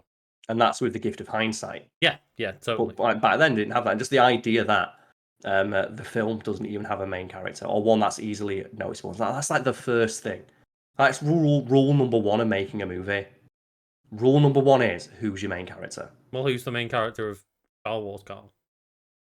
Episode 4 to 6. Oh, Luke Skywalker. Yeah. I always thought it was about Obi-Wan. No, you didn't. If you watched those films and they were released, no, you didn't. Because you got told they weren't. You got told it was the story of Anakin Skywalker becoming Darth Vader. That was the how those films were presented. Unless you watched it 10 years after they released for the first time. In which case, you watched them during the zeitgeist. You did not think. Yeah. I watched them when they came out when I was younger, and I always thought Anakin was the main character. And just like see it broken down years after the fact, it's like, well, Anakin's not even in half the films he's supposed to be a main character of. And the other one as well is that none of the characters have any discernible defining traits. Red Letter Media again, they ask a couple of people, describe the character of Qui-Gon Jinn without describing what he looks like, and people are like, Uh, Well, uh, he's a Jedi, so he's stoic and quiet. Describing without describing what he looks like. You can't describe what Anakin is. I describe Anakin's character in the first movie without describing what he looks like. Emotional. He was a kid, That's wasn't all. The only descriptor I've got for Anakin throughout the entire trilogy is emotional. he? Oh man, well, you watched it in theatre as a senior in high school. Well, you were apparently very prescient in your ability to view films. When you watched a film where Obi-Wan Kenobi is not on screen, for about like 50% of it, went, he's the main character. And that was very prescient of you to notice that he would become the most important character in that film's like series before it'd even been made. Because he was the Padawan. Like, he wasn't pushed as the main character. It was about Anakin Skywalker, He and wasn't a big Qui-Gon was actor. the Jedi. Yeah. You've seen all the marketing material and stuff like that. It was always Qui-Gon Jinn. But then Qui-Gon Jinn dies. It's like, this thing is just a mess. And the idea that people are trying to reevaluate it and say, no, they were actually like, hidden gems. They were like, there's a lot of depth to them that you don't really see. It's like, no, that's depth you're adding to justify you liking it. George Lucas did not intend any of this because he's a fucking terrible writer.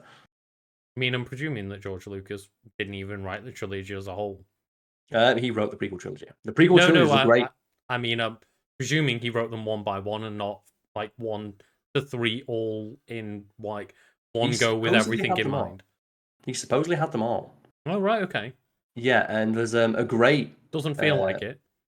It doesn't, no. There's a great breakdown of the prequel trilogy where it is being argued that the prequel trilogy is potentially the single most expensive indie film ever shot. Because George Lucas had complete and utter creative control over the prequel trilogy. And he owned everything that made it because he owned ILM. Oh, shit. So he owned Industrial Light and Magic. So it was effectively an indie production because he controlled and owned every aspect of production, up to and including the effects and the distribution, I think, because he also had deals with like Fox and stuff like that to put them out. So there's been an argument that because it is one man's vision realized on this huge, vast scale because he was just so rich and influential. So it's you can technically classify the prequel trilogy as indie movies. The real question is like, when does somebody come back to us and say, I knew that Jar Jar Binks was the main character who was the like secret Sith all along? When does that theory come into play? So I don't mind things like that, but I don't mind the fun fan theory side of it. But it's when people get pissed off that they don't get confirmed. Because I believe that George Lucas or somebody turned around and was like, no, that's complete nonsense. On about. Yeah. Even though we did have there's that quote from him of Jar Jar is really important. He's the key to all of this. Yeah. And that gets taken out of context, and George Lucas was talking about the marketing and the merchandising. He wasn't talking about the film and the story, he was talking about the merchandising. He's the key to making me all the money. Yeah. Goddamn, like, again, just poorly written in the sense of just Jar Jar alone. Yeah. Like, he's a terrible character. They're terribly made films. He's a terrible character that gets a completely unjust promotion to like a senator when he's mocked as being the most bumbling idiots of bumbling idiots, and they go, yeah, let's make this guy a politician. Yeah. Which admittedly happens a lot in real life. Look at our fucking prime minister, but yeah, but there's that comical when it's written. I'm not the biggest fan of people artificially, after the fact, adding depth that was not there, to try and artificially inflate the critical opinion of something. It's like, no, those movies were bad. The enjoyment you get from them is either ironic or entirely informed by memes. If you look at them as just pieces of media without the gift of hindsight and all this extra stuff you know about it, they're just fundamentally poor. Well, even Star Wars itself tried to do it because they have things like the Clone Wars to make Anakin have an actual character progression. Yes, because he doesn't have one if you only follow the canon of the movies. The jump between 2 and 3 is super jarring without the Clone Wars, and that is something that they added after the fact to try and justify the badly written movie. Mm-hmm. And when you've got to do that, that's not really an example of good filmmaking or storytelling. No. It's just when they drop things that sound way more interesting than the movies of like, oh, well, I do owe you one after this mission that we had. Wink, wink. It's like, well, I want to see that. Where's that in the films? Well, that's where the prequels come from. It was like, oh, it happened during the Clone Wars. And the idea of the Clone Wars. What the fuck are the Clone Wars? And the idea of the Clone Wars is so much more interesting when it exists as a concept. When Luke just mentions, oh, you fought in the Clone Wars. What the fuck are the Clone And then Wars? You you know what just that is? get your imagination to just leave it to it. Yeah. That's called world building, and it's very important to establishing a universe. And if anyone tells me that George Lucas had the idea for the prequels when he put that line in Star Wars: A New Hope, you can absolutely go do one. No, that's what people like to do. They like to pretend that he always had it all figured out from the start. It's like no one did.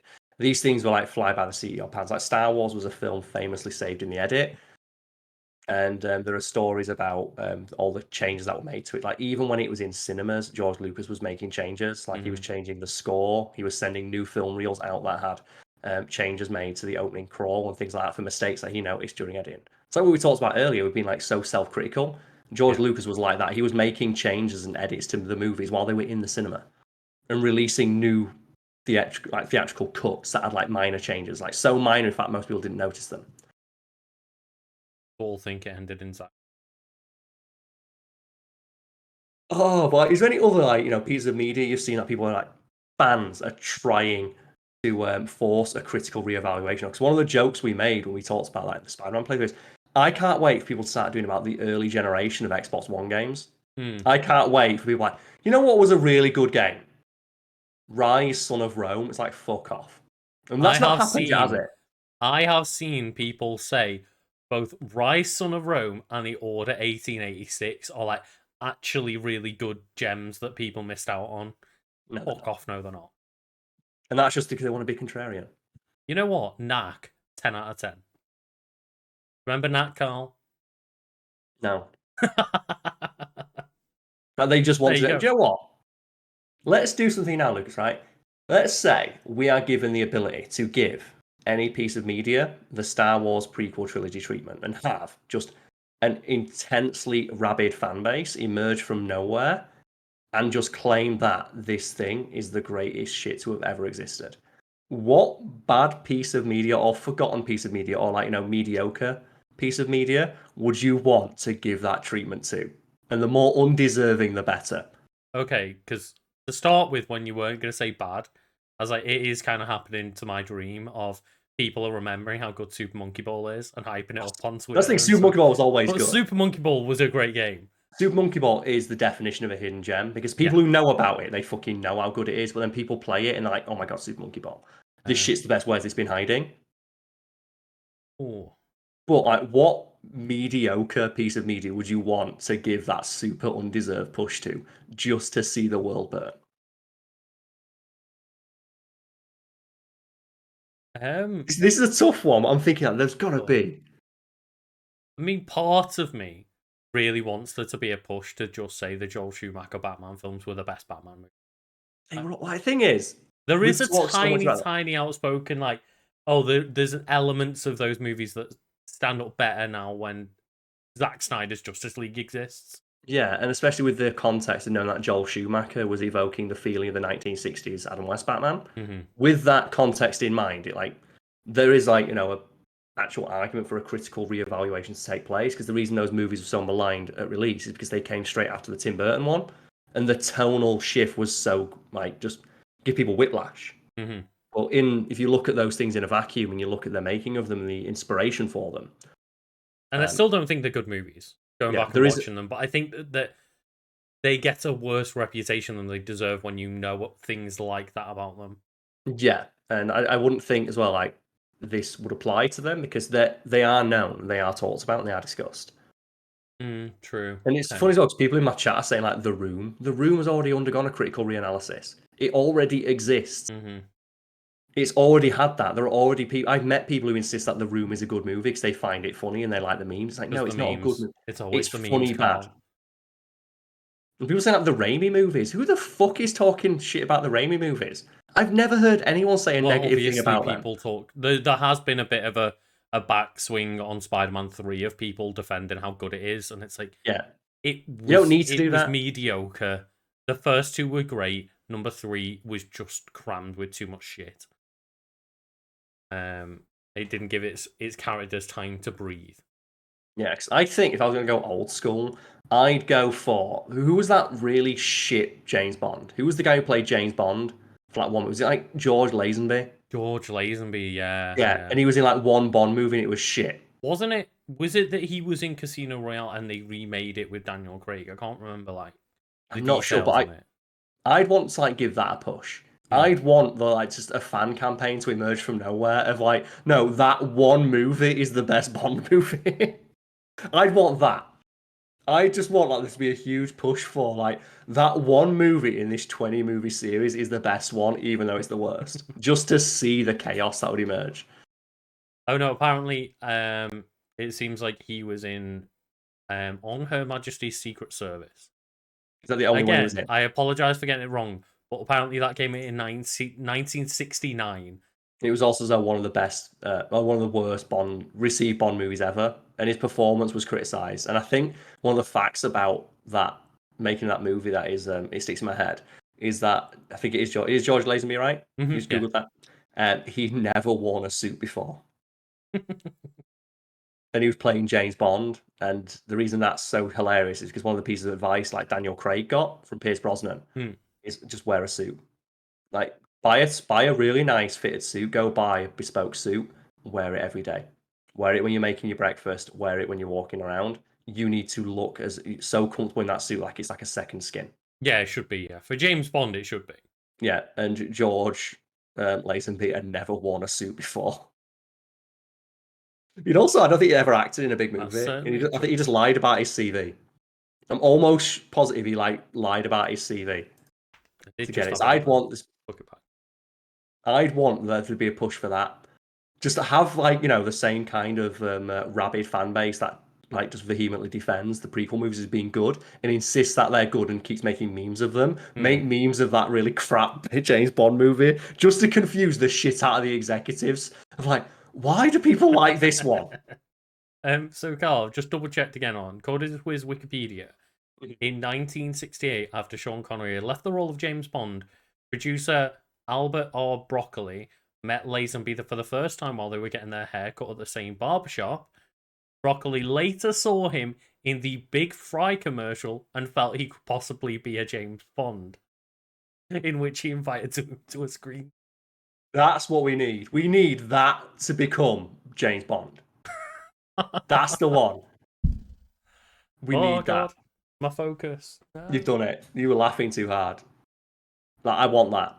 That's the level of just forgottenness, or the League of Extraordinary Gentlemen movies. No, You know that don't one? even say that. Did it ever get a sequel? There was just the Sean Connery one, wasn't it? It was just the Sean That Connery. ended his Okay, career one. you know what? He didn't end his career. He just decided to stop making movies. Well, that's It's what I very mean. different. Is like, yeah, it was like his swan song of his entire career was fucking Yeah. League of Extraordinary Gentlemen. You know what? Yeah, let's give that.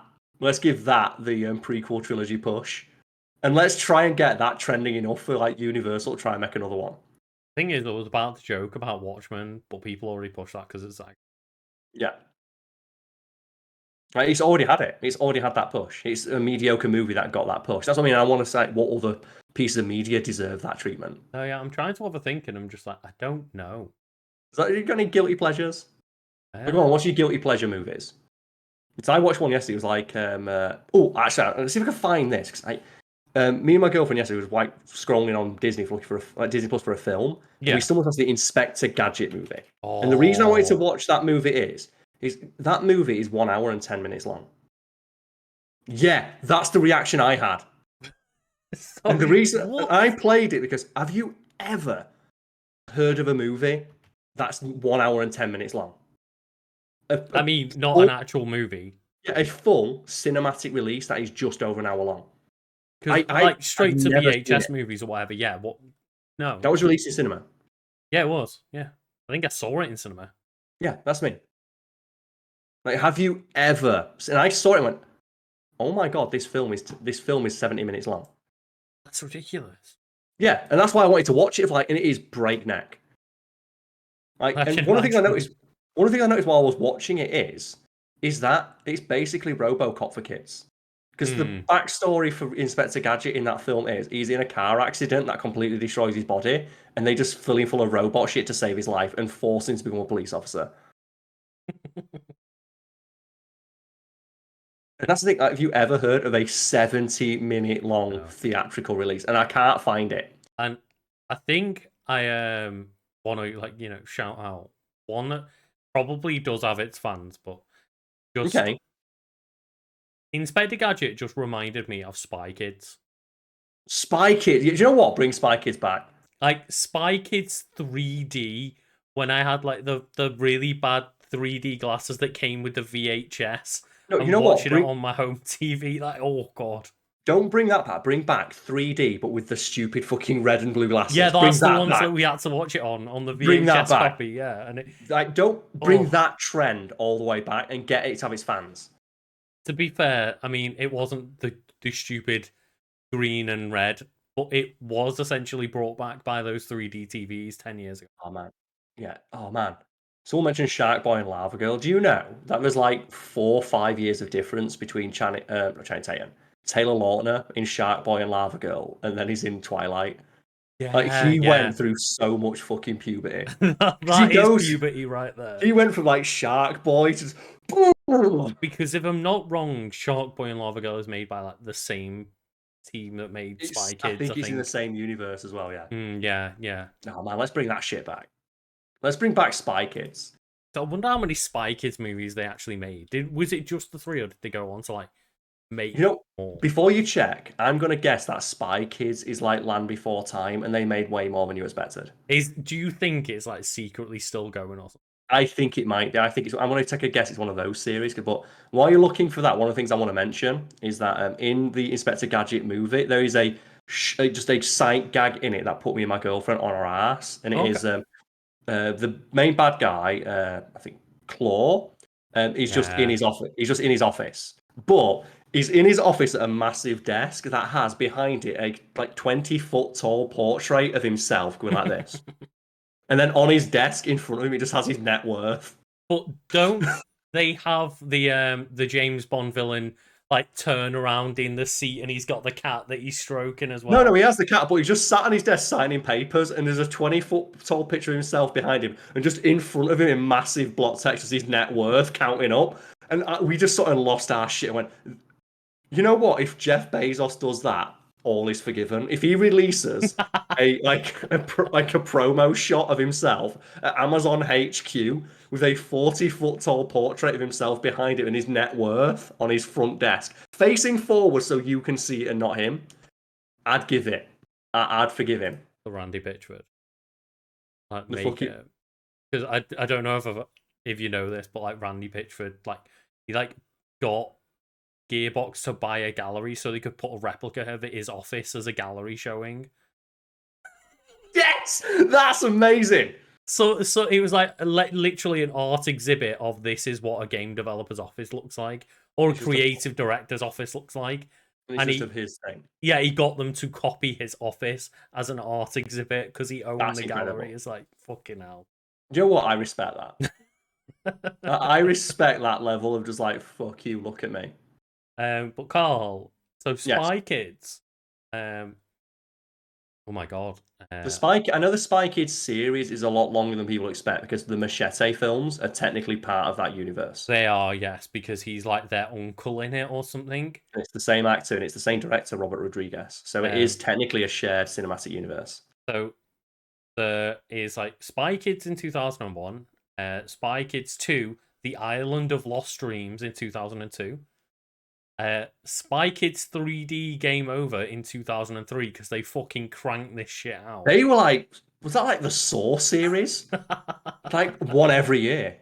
Then in 2011 we got Spy Kids All the Time in the World, where Jessica Alba is apparently in it. And then in 2018 we got an animated Spy Kids television show called Spy Kids Mission Critical. But in January 2021, it was announced that Skydance Media and Spyglass Media Group are developing a reboot with Robert Rodriguez. At least they're bringing him back. Yeah, they are. That's great. Joe Robert Rodriguez, I bet he's excited for that idea. He's probably like, hyped. The first Spy Kids movie, I just felt like everyone was having so much fun. Mm-hmm. Yeah. I feel like when you watch it, and I feel like everyone's having so much fun. It's like, have you ever seen the film Sky High? It's on Disney Plus. No, but that's the superhero high school, right? It's the superhero high school. And it's one of those films where it's like everyone in it is clearly having so much fun, especially like the adult actors, because he's like got Kurt Russell in it. Oh my And god, fucking hell. Kurt Russell is just wearing a big dumb superhero costume the entire time. So And they I have a think great that was, like just the cusp where all those like Disney live action TV stuff was just getting a bit too young for my liking. yeah, but I was like getting a bit too old for it. I remember watching it like last year. It's like, oh yeah, I remember this movie being like pretty good, and there were some pretty big names in it. I was watching it, and they had to have like again just sort of moments that put you on your ass, just unexpected. Like Mm. where his son gets superpowers. It's like in that world, it's like what was it now? My Hero Academia, where your Yeah. kids get a combination of your superpowers. Mm. And it is like the dad can has super strength, the mum can fly, and the kid ends up getting both superpowers at once. And Kurt Russell is like he's a typical movie dad. He's like, I want my son to be like me. I want my son to get super strength. I can't wait for him to get super strength. And they find out he's gone to his superhero high school and he's used his super strength in school and got in trouble. And Kurt Russell's like to his wife, don't worry, I'll give him the talk. And he goes downstairs and he goes, I'm so excited you got superpowers. And he's like, oh, this is not the response I expected from you, Dad. And he goes, well, I'm supposed to, like, be like reading you the riot act. So Mm. tell your mum that I took away your Xbox. He's like, but I don't have an Xbox. And he goes, now you have. Gives him an Xbox. Just the idea of Kurt Russell being like in a suit, in full superhero costume, just handing you an Xbox. It's like this is the most 2000 shit ever. It's great. Yeah, I just checked and it's got a few names that I recognise, like Mary Elizabeth Winstead, Patrick Yeah, Warburton. It's got Bruce Campbell in it, Kurt yeah, Russell. It's got Tom Kenny as well. yeah. He's one of the teachers. God, yeah, there's quite a few people as well that I know other names of, but they're the bigger You ones. know what? Give that the push. Sky High. Yeah, start campaigning for like a Sky High sequel, but you got You'll to bring back be up. you'll be waiting a while just because I checked on Sky High. I just went on Wikipedia, put Sky High. There's like 7 different movies called Sky High. Like, will we get the right one campaigned for, Carl? Let's do it. Let's get That's the Sky High question. too. We'll want to get see that. Sky High too, but it'll be Sky High the 1969 movie, and it's like, no, oh god, no. It's like the idea of like forcing actors to come back for movies they don't want to do because it was I think it's Red Letter Media. Hmm. They are talking about Critters, and I believe Critters is one of the earliest earliest roles of Leonardo DiCaprio, and they talk about a theoretical sequel of like Critters 4. It's like it's this pretty terrible, like just B movie monster flick from the 80s. Like, but wouldn't it be great if we could just bring Leonardo DiCaprio back to appear in a sequel? And you know, there's like movies where like big actors appeared in and like got the start of their career. I want to see them. I want to see big actors have to come back and Would do Leo have the reverence for Critters to come back as Leo DiCaprio now? Like, what started his career. yeah. But is he It's a big like, enough asshole to just say, no, fuck you, I'm too big for this? what would be really funny if he did, or if like somehow he was contractually obligated to appear in a sequel through shenanigans. They signed it, and it was just him starting out his career. You are obligated contractually to star in any sequel, and they never have like a date with standing on that. Yeah, that's what happened with Die Hard, because Die Hard was an adaptation of a book, which I believe had already been made into a film series or something like that, or they'd had an option on it. And Frank Sinatra was the original actor considered for the role, and he was in his 70s when they were making Die Hard. So they were contractually obligated to offer the role of John McClane to Frank Sinatra. Can you imagine like how much of a weirder movie that'd have been if it was like a 70-year-old man just Yeah. doddering through? He would have been retired cop, like. To be fair, like what Bruce Willis is like 60 odd, and he like when he made the last Die Hard movie, so he's getting up there. You got Sylvester Stallone like in his 60s, 70s making Rambo movies. And we're talking about just early naughty movies, not Die Hard, but just like in vein of stupid ones. I just remembered one that I really enjoy, and I don't know why, but it's Evolution. Oh, that movie was so good. Like, I don't know why I like that movie so much, but I loved it as a kid. I watched it all the time. I had it on VHS, and me and my brother watch it all the time. Like, it has so many good lines. Like, just I still remember the line of like when there's that bug like under his skin, and it's crawling towards his bum.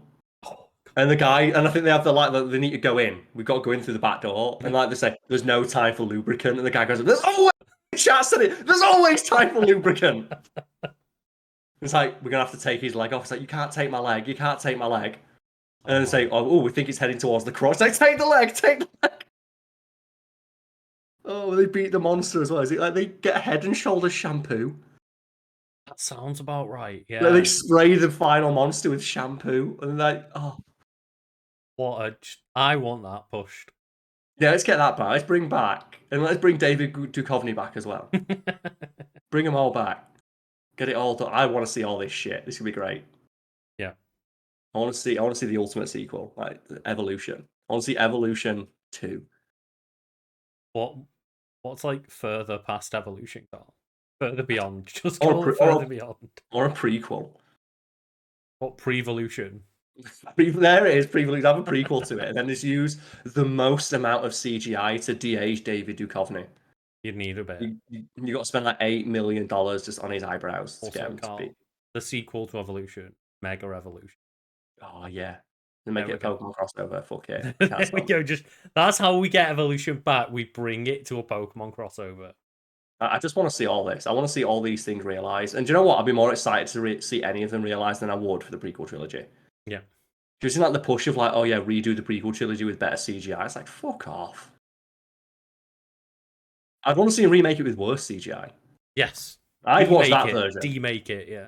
Do you know there's like what demakes of games where they make them have PS1 graphics? Bloodborne Do that. PS1. Yeah, do that with the prequel trilogy. I want to see that actually. But Lucas, you know what? We can call it there for today. Is there anything you'd like to plug?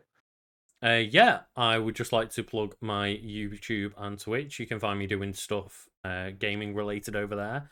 Yeah, I'll post a link in my chat right now. It is LegendOfKanto. In terms of my Twitch, Thursday nights I've been streaming Paper Mario: The Thousand Year Door.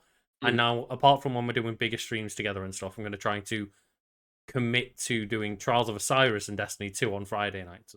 Okay. Which is like the PvP endgame stuff. If you know, you know. You know. Okay, and then for me, for people in my chat right now, I'll be streaming again in about 2 hours. I'll be playing some more Destroy All Humans. And I'll be like, traveling the world as Crypto Spiridium and finding the skeleton beam. Because that game features one of my favorite tropes in sci-fi, which is just the skeleton beam, which is a weapon that just turns people into a skeleton. Because there's no weapon more horrifying than just a weapon that makes you become a skeleton. There is the probe gun, though. That's terrible. Like join like Mars Attacks, when the aliens just have that beam and it turns everyone into a skeleton, and they like eradicate an entire army in 30 seconds. And you just look at it and go, "How do you beat this? Yeah. How do you beat a weapon that turns you into a skeleton?" So I'll be playing that, and then I'm not sure when I'm streaming again for the rest of the week. If you like, just Google Karl Smallwood, you'll find the shit I'm in. Oh yeah. Well, cheers to everyone for tuning in, and cheers to my chat. Hopefully, I'll see everyone again in a couple hours.